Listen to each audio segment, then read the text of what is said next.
இயேசுவின் அக்கினி கிருபை ஊழியங்கள் சார்பாக உங்கள் அனைவரையும் பரிசுத்த இயேசுவின் நாமத்தில் வாழ்த்தி வரவேற்கின்றேன். இப்பொழுது நாம் இயேசுவின் மலை பிரசங்கத்தை தொடர்ச்சியாக தியானித்து கொண்டிருக்கின்றோம். இயேசு தனது மலை பிரசங்கத்தில் நாம் இந்த பூலோக வாழ்க்கையில் நாம் சந்திக்கும் ஒவ்வொரு பருவத்தின் சம்பவங்களையும் உணர்வுபூர்வமான காரியங்களையும் நமது பாரம்பரிய வழக்கத்தின்படி உள்ள பழக்கங்களையும் அவருடைய கட்டளையின்படி செய்வதற்கு நம்மை தயார்படுத்தி கொண்டிருக்கிறதை தியானிக்க இருக்கின்றோம். முக்கியமாக பாவத்தை பற்றியும் கணவன் மனைவி குடும்பத்தை பற்றியும் தியானிக்க இருக்கின்றோம். வசனம் வாசிக்க கேட்போம். மத்தேயு எழுதின சுவிசேஷம் 5ஆம் அதிகாரம் 29-30 வசனங்கள். உன் வலது கண் உனக்கு இடறல் உண்டாக்கினால் அதை பிடுங்கி எறிந்து போடு. உன் சரீரம் முழுவதும் நரகத்தில் தள்ளப்படுவதை பார்க்கிலும் உன் அவயங்களில் ஒன்று கெட்டுப் போவது உனக்கு நலமாயிருக்கும். உன் வலது கை உனக்கு இடறல் உண்டாக்கினால் அதை தரித்து எறிந்து போடு. உன் சரீரம் முழுவதும் நரகத்தில் தள்ளப்படுவதை பார்க்கிலும் உன் அவயங்களில் ஒன்று கெட்டுப் போவது உனக்கு நலமாயிருக்கும். கண் இடறல் உண்டாக்கினால் அதை பிடுங்கி போடு என்கிறார். கை இடறல் உண்டாக்கினால், பாவத்தை செய்வதற்கு ஏற்ற இடறல் உண்டாக்கினால் அதை வெட்டி போடு என்கிறார். இதை கேட்கவே பயங்கரமாக இருக்குல்ல? பிறகு இதை எப்படி செய்கிறது? அவர் என்ன சொல்ல வர்றாருன்னா, அந்த அளவுக்கு பாவம் கொடூரமானதுங்கிறாரு. அந்த கொடுமை கண் செய்த நன்மைகளை விட அதிகம் என்கிறார். எப்படி என்றால், கண் பார்ப்பதின் மூலம் பாவ இச்சை நமக்குள் வந்து அந்த இச்சை நம்மை பாவத்துக்குள் வழிநடத்தி நம்மை பாவியாக்கி ஆத்துமாவை பாவ கரை படிய வைத்து நம்மை நரகத்துக்குள் தள்ளிவிடுகின்றது. நரகத்தில் நமது உடலில் உள்ள எல்லா உறுப்புகளும் அவயங்களும் வேதனையில் துடிக்கின்றன.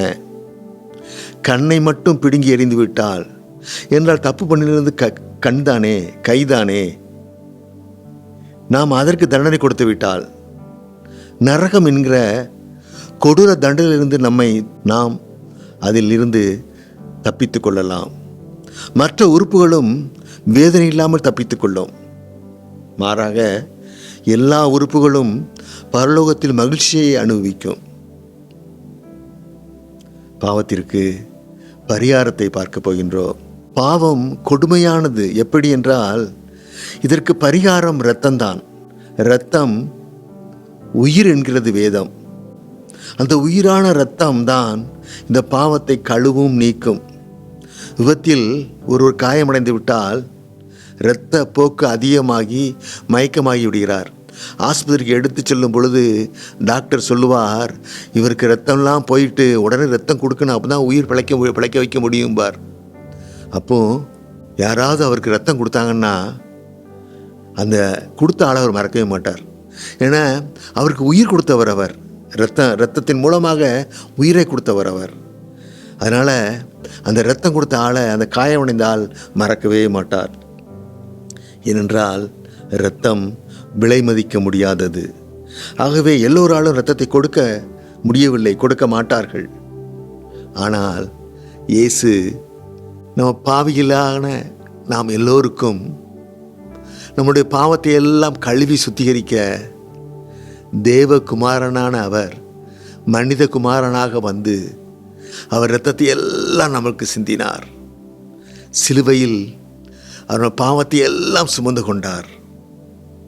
அது தேவகுமாரனாக நம்மளுக்கு செய்த பாவத்தை எல்லாம் கழுவி நீதிமானாக்கினார். பாவம் உயிர் போன்ற இரத்தம் தேவை. பாவத்திற்கு விடுதலை பெற இரத்த சிந்துதல் இல்லாமல் பாவ மன்னிப்பு இல்லை. எபிரேயர் 9ஆம் அதிகாரம் 22ஆம் வசனம் சொல்கிறது, பாவம் செய்வதும் ஒன்றுதான், நம்மை நாமே உயிரை போக்கிக் கொள்வதும் ஒன்றுதான். ஏனென்றால் உயிராகிய இரத்தத்தின் மூலமாக தான் பாவத்தை சுத்திகரிக்க வேண்டியிருக்கிறது. ஆகவே நாம் நம் உயிரை போக்கிக் கொள்வதும் ஒன்றுதான், பாவம் செய்வதும் ஒன்றுதான். பாவம் அவ்வளவு கொடுமையானது என்பதை நம்மளுக்கு கோடிட்டு காட்டுகிறார் நமது இயேசு. ஆகவே பாவத்திலிருந்து எப்படி தப்புவிப்பது என்பதை பார்க்க போகின்றோம். பாவத்திற்கு காரணமானது கண், கை இருந்தால் அதை தரித்து போட்டு விடுகின்றோம், கண்ணை பிடுங்கி போட்டு விடுகிறோம் என்பதை பார்த்தோம். அடுத்து பாவத்துக்கு காரணமானவர்கள் உயிர் நண்பனாக இருந்தால் அவன் மூலமாகத்தான் நம்மளுக்கு பாவம் செய்ய வாய்ப்பு கிடைத்து நாம் பாவம் செய்ய தூண்டப்பட்டால் அவனை உதறி தள்ளிவிட வேண்டும். நெருங்கிய சொந்தக்காரனாக இருந்தால் அவர்கள் மூலமாக பொறாமை, பெருமை, வஞ்சகம், துரோகத்துக்குள் நம்மளும் இழுக்கப்பட்டால் அவர்களை உதறி தள்ளிவிட வேண்டும். லட்சக்கணக்கில் லாபம் தரும் வியாபாரமாக இருந்தால், ஆனால் அரசாங்கத்தை ஏமாற்றி பண்ணும் வியாபாரமாக இருந்தால் பண்ணக்கூடாது. அந்த லட்ச பணம் வேண்டாம், அந்த வியாபாரத்தை நிறுத்திடணும், வியாபாரத்தை விட்டு ஒதுங்கிறணும் என பாவத்தை விட்டு தப்பிவதற்கான வழி அது. பெரிய அதிகாரியாக இருக்கலாம், அவருடைய நட்பு இருந்தாலே, அவர் தெரிந்தாலே பெரிய மதிப்பு நம்மளுக்கு கிடைக்கலாம். ஆனால் அவர் லஞ்சம் வாங்கி தர சொல்லுவார். நம்ம அதுக்கு உடன்படக்கூடாது, அது கொடூர பாவம். அவர் நட்பு வேண்டாம் என்று விட்டுவிட வேண்டும். அதே போல் அரசியல் தலைவர்கள் யாராக இருந்தாலும் அந்த தொடர்பு, அந்த காரியங்கள் நம்மளுக்கு பாவத்தை கொண்டு வருமே, ஆனால் அதை உதறி தள்ளிவிட வேண்டும். யோசேப்பை போல பாவத்தை விட்டு ஓட வேண்டும். முதலில் நாம் நமது ஆத்மாவிடம் அடிக்கடி பேசி நம்ம ஆத்மாவை சரிப்படுத்த வேண்டும். எப்படி நம்ம ஆத்மாவிடம் பேசுகிறோம்? நாம் எப்பொழுது பேசுகின்றோம்? ஜெபம் முடியும் பொழுது என் ஆத்மாவை கர்த்தரை சோஸ்திரி என்று ஜெபம் பண்ணுகின்றோம். அதே போல் நம்ம அடிக்கடி நம்ம ஆத்மாவிட்டு பேச வேண்டும். பாவத்தை விட்டுவிடு என்று சொல்ல வேண்டும் ஆத்மாவிடம். அதை விட்டு ஒதுங்கிவிடு, அது நினையாதே, அதை அசைப்படாதே, அது நினைக்காதே என்று சொல்லிக்கொண்டே இருக்க வேண்டும் ஆத்மாவிடம். அப்பொழுது நம் பாவத்தை விட்டு விடுபட வாய்ப்பு இருக்கும். அடுத்து சாத்தான் நம் சிந்தனையில் மோசமான ஆசை இச்சைகளை போடுவான். போட்ட உடனே ஆவியானவர்கிட்ட பேரனு, ஆவியானவரே இது எடுத்து போடுமாப்பான்னு உடனே ஜெபம் பண்ணிடணும். நம்ம அதில் நம்ம காலந்தாழ்த்தக்கூடாது. காலந்தாழ்த்தி அந்த பாவ சிந்தையில் கொஞ்சம் ருசி பார்த்து விட்டோம் என்றால் அது பாவத்தை பிறப்பித்து விடும், பாவத்துக்குள் வழிநடத்தி விடும். ஆகவே எப்போல்லாம் சாத்தான் பாவ எண்ணங்களை நம்ம ஆத்மாவில் சிந்தையில் போடுகிறானோ உடனே உற்சாராகி ஆவியானவரை அழைத்து அவர் துணை கொண்டு அந்த பாவத்திலிருந்து நாம் தப்பித்து கொள்ள வேண்டும், அதை சரிப்படுத்தி கொள்ள வேண்டும். இவ்வாறாக நாம் நரகத்தின் கொடூர சித்திரவதைக்கு நம்மை ஒப்பு கொடுக்கும் பாவத்தை செய்யாமல் இருப்போமாக. அடுத்து கணவன் மனைவி என்ற குடும்பத்தை பற்றி இயேசு பேசுகின்றார். வசனம் வாசி கேட்போம். மத்தேயு 5ஆம் அதிகாரம் 31 மற்றும் 32 வசனங்கள். தன் மனைவியை தள்ளிவிடுகிற எவனும் தள்ளுதற் சீட்டை அவளுக்கு கொடுக்க கடவன் என்று உரைக்கப்பட்டது. நான் உங்களுக்கு சொல்லுகிறேன், வேசித்தன முகாந்திரத்தினால் ஒழிய தன் மனைவியை தள்ளிவிடுகிறவன் அவளை விபச்சாரம் செய்ய பண்ணுகிறவனாயிருப்பான். அப்படி தள்ளி விட்டவளை விவாகம் பண்ணுகிறவனும் விபச்சாரம் செய்கிறவனாயிருப்பான். முற்காலத்தில் நியாய பிரமாணத்து காலத்தில் மனைவியை தள்ளிவிடலாம், அவளை வேண்டாம் என்று சொல்லிவிடலாம், விவாகரத்து பண்ணிவிடலாம். ஆனால் மலைப்பிரசங்கத்தில் இயேசு சொல்கின்றார், விபச்சாரம் பாவம் தவிர வேறு எதற்கும் பிரியக்கூடாது என்கின்றார். எதற்கும் டைவர்ஸ் பண்ணக்கூடாது என்கின்றார். அப்படி பண்ணுனா அவளை மனைவியை விபச்சார பாவம் செய்ய தூண்டுவதற்கு சமானம். அப்படி டைவர்ஸ் பண்ணப்பட்டவளை மறுகல்யாணம் பண்ணுகிறவனும் விபச்சாரம் பாவம் செய்வதற்கு சமானம் என்கிறார். ஸோ நம்ம அப்படி செஞ்சுட்டா ரெண்டு பேர் பாவங்கள் செய்ய நம்ம காரணமாயிடுறோம். அதுதான் இயேசு சொல்கிறாரு, விபச்சார பாவத்தை தவிர அவர் எதற்கும் மனைவி விட்டு கணவன் மனைவிக்குள்ளே பிரிவினை வரவே கூடாதுங்கிறார். பாருங்க, இயேசு திருமணம் என்ற காரியத்துக்கு எவ்வளோ முக்கியத்துவம் கொடுக்குறார். ஒரு தடவை தான் திருமணம், நம்ம இஷ்டம் போல பிரிந்து போகக்கூடாது என்கின்றார். ஏனென்றால் குடும்பம் ஒரு சபை, அது உடையக்கூடாது. அது தேவனை தொழுது கொள்ள தேவனால் ஏற்படுத்தப்பட்ட அமைப்பு. அவரை மகிமைப்படுத்த, அவர் வல்லமையை புறஜாதிகளுக்கு தெரியப்படுத்த உருவாக்கப்பட்டது. அதனால்தான் தேவன் ஆதியில் ஆதாமையும் ஏவாளையும் கணவன் மனைவியாக படைத்தார். தகப்பன் மகளாகவோ அண்ணன் தங்கையாகவோ படைக்கவில்லை. ஆனால் தற்போது சாத்தான் குடும்பத்தை உடைக்க பிரயாசப்படுகின்றான். ஒரு புள்ளி விவரம் சொல்கிறது, கிறிஸ்தவத்தில் தான் டைவர்ஸ், கல்யாணத்தை முறிப்பது, கணவனை விட்டு மனைவியை விட்டு பிரிவது அதிகமாக இருக்கிறது என்று ஒரு பத்திரிகையினுடைய புள்ளி விவரம் சொல்கிறது. 100க்கு 11% பேர் பிரிகிறார்கள் கிறிஸ்தவ மதத்தில். ஆனால் மற்ற மதத்தில் இது குறைவாக இருக்கிறது என்கிறது வேதம். சாத்தான் அப்படி வேலை செய்து கொண்டிருக்கின்றான். ஏன் அப்படி டைவர்ஸ் நடக்கிறது? கல்யாணம் ஏன் முறிகிறது? ஏனென்றால் கல்யாணம் பணத்திற்காக நிச்சயிக்கப்படுகின்றது.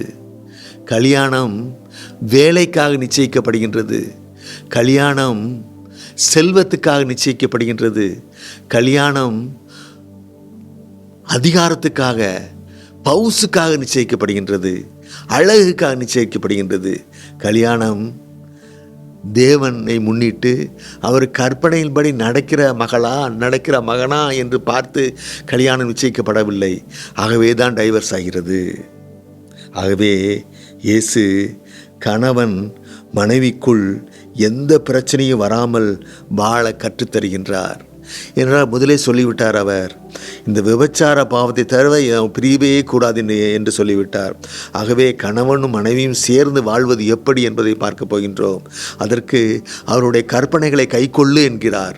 அவர் கற்பனைகள் எப்படி, அதை எவ்வாறு கைக்கொள்ள வேண்டும், நமது இன்றைய சமூக அமைப்பில் அவர் கற்பனைகள் படி வாழ்வது எப்படி என்பதை தியானிக்க இருக்கின்றோம். அவரது கற்பனைகளில் முதலாவது ஆவியில் எளிமை. நாம் நமது குடும்ப வாழ்க்கையில் பிரிவினை இல்லாமல் வாழ ஏதுவாக தேவன் முதல் கற்பனையாக வைத்திருக்கிறார் ஆவியில் எளிமை.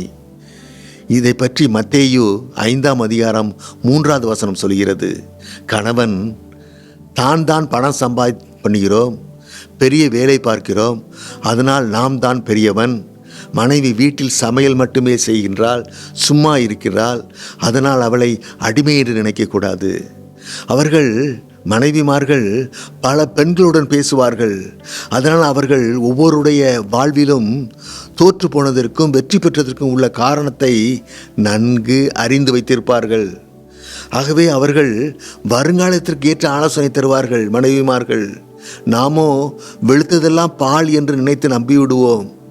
ஆனால் பெண் தான் செலவு செய்ய வேண்டும். பெண்களுக்குத்தான் செலவு செய்வதில் ஞானம் இருக்கும். பெண்கள் தான் குடும்பத்தை எல்லா நிலையிலும் எல்லா சூழ்நிலையிலும் உயர்த்தி பிடிக்க பிரயாசப்படுவார்கள். ஆகவே பெண்களுக்கு குடும்பம் நடத்துவதில் முக்கிய பொறுப்பை கொடுக்க வேண்டும். பிள்ளைகளை வளர்க்கும் பொறுப்பை பெண்களிடம் கொடுத்துவிட வேண்டும். அப்படி கொடுத்தால் அந்த பிள்ளைகள் ஒழுங்காக வளரும், ஒழுக்கமுள்ள பிள்ளைகளாக இருக்கும். இதுக்கு வேதத்திலிருந்தே சாட்சி இருக்கிறது. லோத்தின் மனைவியை பாருங்கள். லோத்து இருந்த இடம் சோதோம் குமாரா.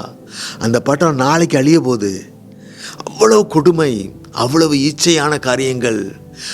அழிக்க ஆள் வந்தாச்சு. அது வரைக்கும் லோத்து தன்னுடைய பிள்ளைகளை 2 மகள்களையும் பத்திரமாக பாதுகாத்து வைத்திருந்தாள். அவர்கள் கன்னியர்கள், புருஷனை அறியாத கண்ணீர்கள் என்று வேதம் சொல்கின்றது. ஒழுக்கமாக வளர்த்து வைத்திருந்தாள் லோத்தின் மனைவி.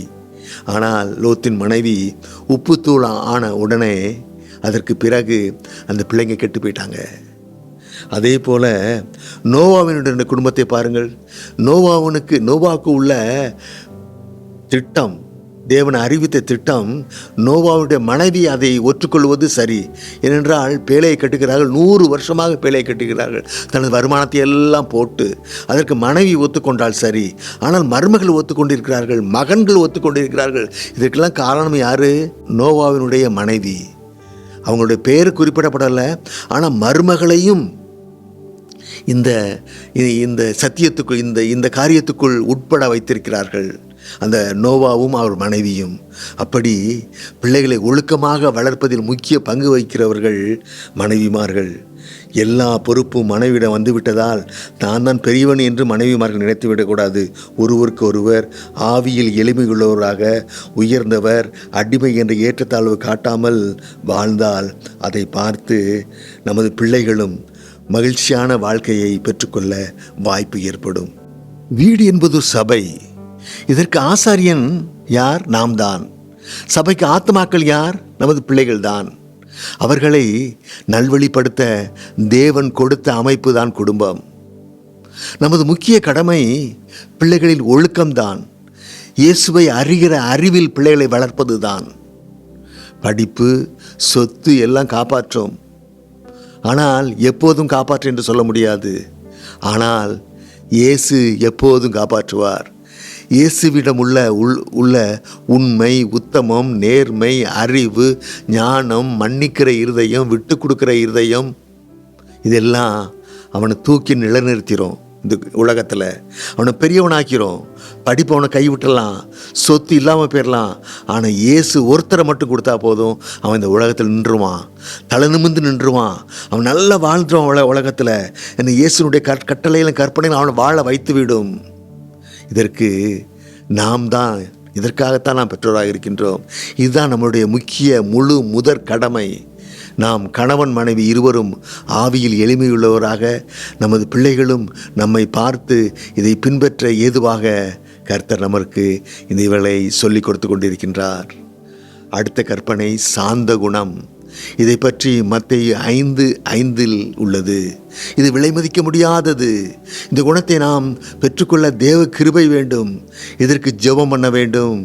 கோபப்படாமல், எரிச்சல் படாமல், குறை சொல்லாமல், ஒருவருக்கு ஒருவர் அன்பை காட்ட வேண்டும். எப்படி காட்ட வேண்டும்? சாந்த குணத்தின் மூலம் காட்ட வேண்டும்.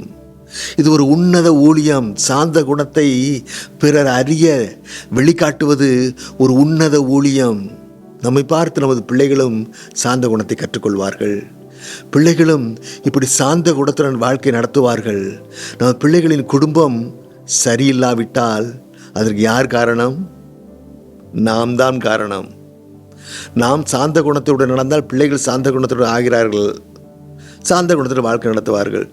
பிள்ளைங்க சாந்த குணத்துடன் வாழ்க்கை நடத்தாவிட்டால் யார் காரணம்? நாம் தான் காரணம். அதுக்கு பிள்ளைகள் குடும்பம் சரியில்லாட்டாலும் காரணம் வேறு யாரும் இல்லை. இந்த உலகம் இல்லை, இந்த ஊர் இல்லை, வேறு எந்த நண்பர்களும் இல்லை, படிக்கிற இடம் இல்லை, வேலை பார்க்குற இடம் இல்லை. நம்ம தான் காரணம், குடும்பம் தான் காரணம். பிள்ளைங்க சரியில்லாமல் போனதுக்கு குடும்பம் தான் காரணம். நமது குடும்ப பொறுப்புகளை ஒரு விளையாட்டாக ஏனோ தானோ என்று எடுக்கிறோம். சும்மா ஏதோ காசுக்காக பணத்துக்காக வாழ்க்கை நடத்துகிற மாதிரி, ஏதோ வந்ததை தின்னு விதி வந்த சாகுன்னு சொல்கிற மாதிரி வாழ்ந்துட்டுருக்கோம்.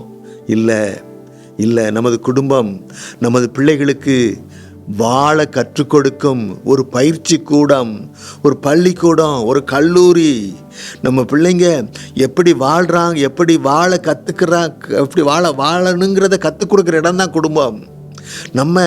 நம்மளே வாழ கஷ்டப்பட்டுக்கிட்டு இருக்கோம். காரணம் சோம்பேறித்தனம், திட்டமிடாமை, இயேசுனுடைய கட்டளை அப்படி நடக்காமை தான் காரணம். இதுக்கெல்லாம் நம்ம குடும்ப வாழ்க்கை நம்ம பிள்ளைகளை வாழ கற்றுக் கொடுக்கணும்.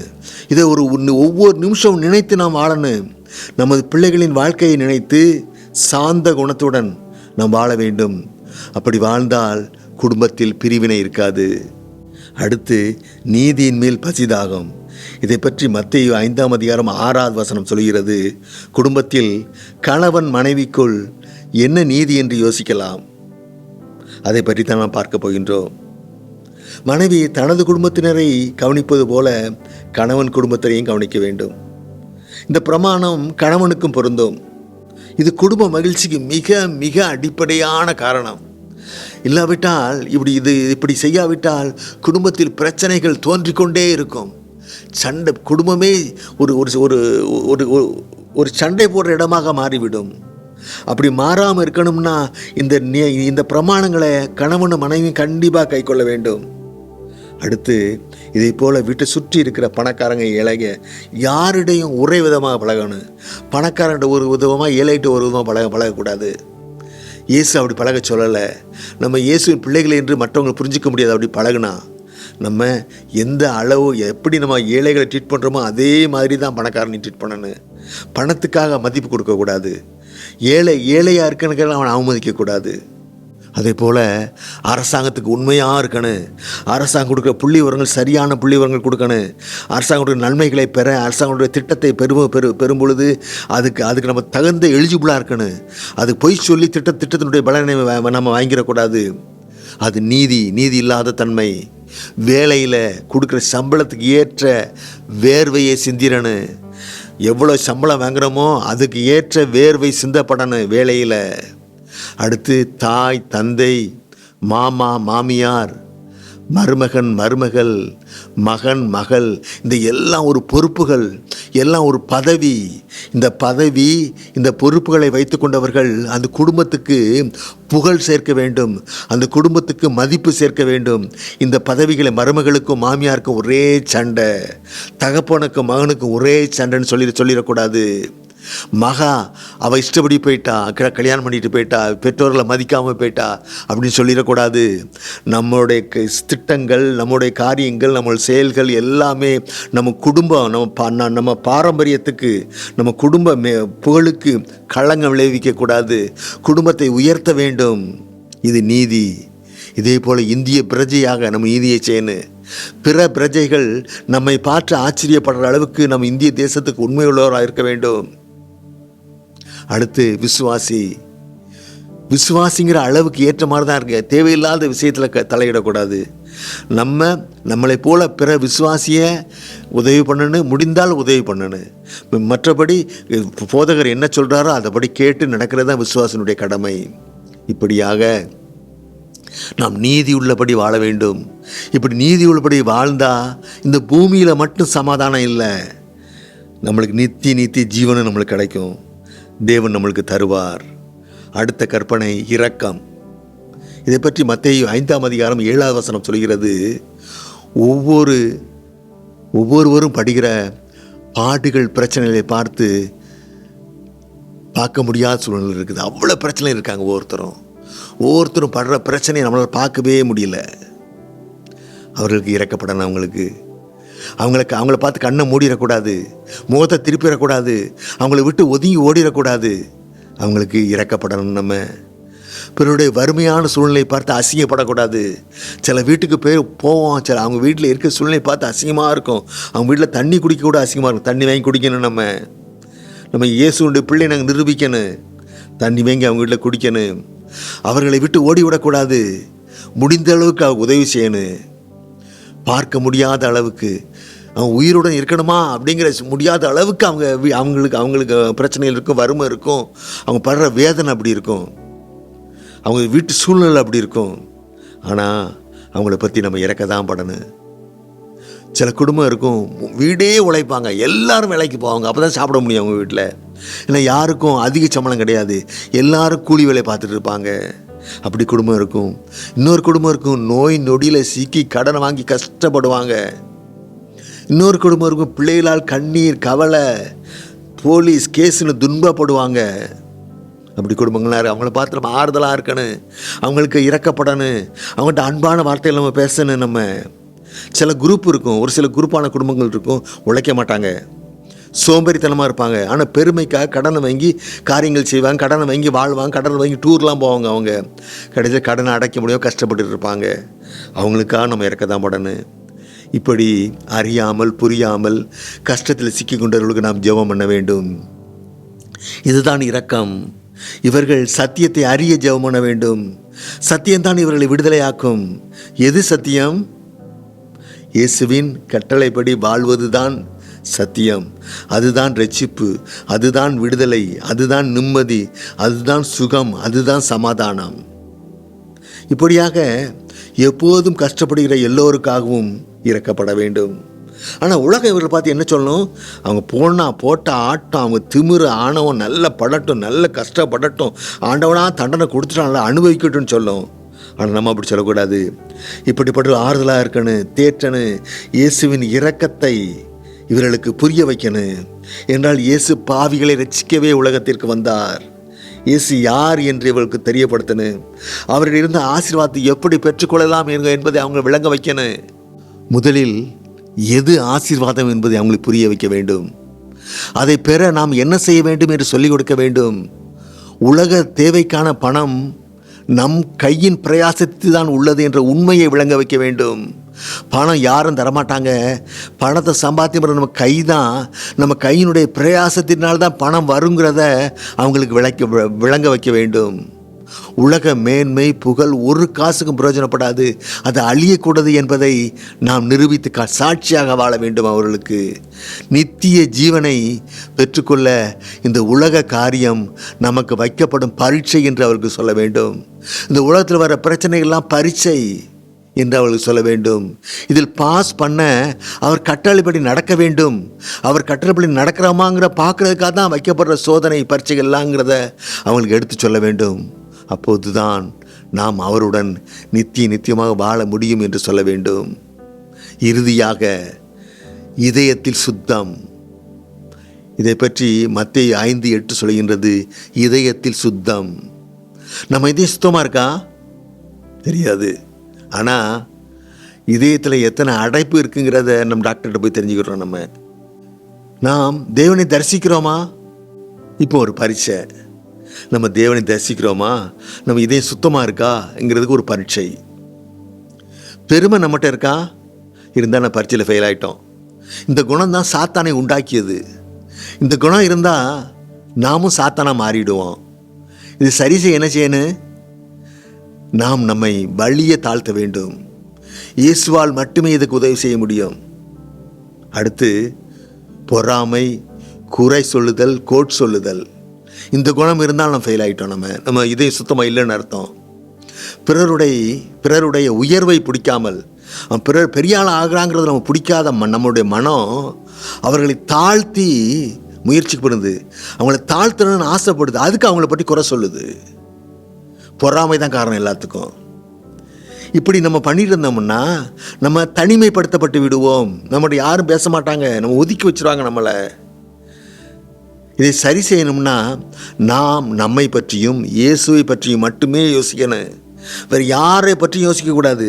நம்ம வீட்டை பற்றி, நம்ம பிள்ளைகளை பற்றி, நம்மளை பற்றி, இயேசுவை பற்றி, இயேசு கட்டளைப்படி நடக்கிறோமாங்கிற காரியத்தை மட்டும்தான் நம்ம யோசிக்கணும்.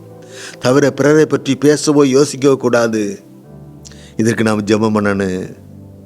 அடுத்து சண்டை, வைராக்கியம், ஆணவம், திமிர் இது இருந்தால் கண்டிப்பாக ஃபெயில். காரணம், தன்னை பிற தாழ்த்துகிறார் என்னன்னா இந்த சண்டை போட வைக்கி இந்த வைராக்கியம், ஆணவம், திமிரெல்லாம் கொடுக்குது. தகுதி இல்லாத தன்னை மற்றவங்க எப்படி உயர்வாக எண்ணுவாங்கன்னு நம்ம நினைக்க மாட்டாங்க. நம்ம தகுதியை உயர்த்தினா அடுத்தவங்க நம்மளை உயர்வாக எண்ணுவாங்க. ஆனால் இதை நம்ம புரிஞ்சிக்க மாட்டோம். நமக்கு இப்படி ஒரு புரிதல் இல்லை. இப்படி ஒரு சூழ்நிலை வந்துட்டு வச்சுருங்க. ஆணவம், திமிர், வைராக்கியம், சண்டை வந்துட்டுன்னு வச்சுருக்குங்க. நம்மளுக்கு கேடு வரப்போகுதுன்னு அர்த்தம். ஒரு பழமொழி சொல்லுவாங்க, யானை வரும் பின்னே மணி ஓசை வரும் முன்னேம்பாங்க. அது மாதிரி இது மணி ஓசை. நம்ம கெட்டு போக போகிறோம், நம்மளுக்கு கேடு வரப்போகிறதுக்கு இது முன்னெச்சரிக்கை. இது நம்ம வைராக்கியம் பாராட்டினோம்னா, ஆணவமாக இருந்தோம்னா, திமிராக இருந்தோம்னா நம்ம உடனே, இது சாத்தானுடைய குணம், உடனே இயேசுவிட்ட தாழ்த்தி மன்னிப்பு கேட்டு நம்ம நம்ம நம்ம நம்ம நல்ல மனிதனாக மாறிவிட வேண்டும். இதை விட்டு வெளியே வந்துடானு. அது இச்சை. நம்மை வீழ்த்த சாத்தான் பயன்படுத்தும் பயங்கர ஆயுதம் இந்த இச்சை. இச்சையை நமது சிந்தனையில் போடுவான். உடனே ஆவியார்ட்ட இதை பேரானு, ஆவியானர்கிட்ட போய் உடனே இதை எடுக்க சொல்லிடானு. ஆவியானவர் உடனே எடுத்து விடுவார். இமைப்பொழுது தாழ்த்தினா கூட பாவம் செயல்பட ஆரம்பிச்சிடும், பாவம் கருத்தரிக்க ஆரம்பிச்சிடும். பாவம் செயல்பட ஆரம்பிச்சுன்னா பாவிகள் ஆயிடுவோம். நம்ம அந்த சிந்தையை, இச்சையை போட்ட உடனே ஆவியானவர்கிட்ட கம்ப்ளைண்ட் பண்ணிடானு, ஆவியானவரை கூட்டுறானு, ஆவியானவரே இதை எடுத்து போடும்பான்னு உடனே சொல்லிடானு, உடனே ஜெபம் பண்ணிடானு. ஆவியானவர் உடனே ஹெல்ப் பண்ணுவார் அதுக்கு. அடுத்து சோம்பேறித்தனம், ஊதாரித்தனம். சாத்தான் விரிக்கும் வலை நம்மை வறுமைக்குள் சிக்க வைக்க, காசை எல்லாம் செலவு செய்ய வைத்து நம்ம அற்ப மனிதனாக மாற்ற இந்த சோம்பேறித்தனமும் ஊதாரித்தனமும் சாத்தான் போடுற வலை, விரிக்கிற வலை. இதை உடனே இயேசுகிட்ட ஜெபம் பண்ணி இதுக்கு பதிலாக சுறுசுறுப்பையும் சிக்கனத்தையும் தேவனிட கேட்டு பெற்று நம் மனிதனாக மாறிவிட வேண்டும். அடுத்து பணத்தாசை, பொய், களவு, கள்ளத்தராசு இதெல்லாம் இதயத்தை அசுத்தப்படுத்திவிடும். எல்லா தீமைக்கும் வேர் எது? பணத்தாசை. இதை சரி பண்ணுறதுக்கு போதுமென்ற மனம், இது இயேசுவால் மட்டும்தான் கொடுக்க முடியும். அவர் கட்டளைப்படி நடந்தால் மட்டும்தான் போதுமென்ற மனம் நம்மளுக்கு வரும். உடனே நம்மளை தாழ்த்தி இயேசு கட்டளைப்படி நடக்க நம்ம முயற்சிக்கணும். அதை அவற்றை கெஞ்சி கேட்டு வாங்கணும். அதை அந்த மனதை, போதுமென்ற மனதை அவற்றை வாங்கணும். அப்போ பணத்தாசி ஜெயிச்சிடலாம். அடுத்து பொய். எந்த மனிதனும் நம்ம பெரியவன் என்று நினைக்கிறான். அதனால தான் அவன் பொய் சொல்கிறான். நான் இல்லாத காரியத்தை சொல்லி நான் பெரிய ஆளை காட்ட முயற்சி பண்ணுறான்.